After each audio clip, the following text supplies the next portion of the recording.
डाबुगां अंचल स्वामी सुंदर एवं निरामय जीवन पर महिला माने पालिले सावित्री व्रत। पवित्र सावित्री व्रत अवसर में समग्र राज्य चलचंचल होता बेले एथुर बाद पड़ेनि डाबुगां अंचल। सकाल उठी विवाहिता महिला माने उपवास धारण करी फल पुष्प सहित शंखा सिंदूर धरी विभिन्न मंदिर जाई पूजा करने सहित अपराह्न 2 घंटा समय घर मानकरे पवित्र सावित्री व्रत पालन करछंती। सावित्री निजर पतिव्रत बल जमराज स्वामी सत्यवान को मृत्यु मुखर बचाई पार्थिले। एथिपाई आज सधवा नारी माने सावित्री व्रत धारण करी प्रभु निकट में निज स्वामी निरोग तथा दीर्घ जीवन कामना करथांती।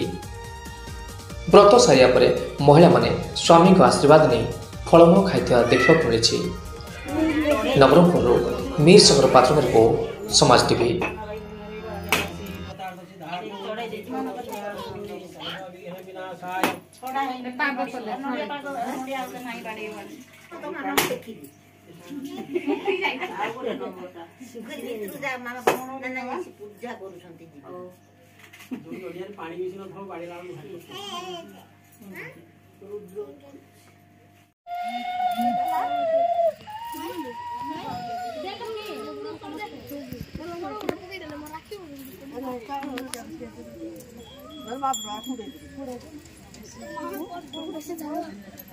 Dira,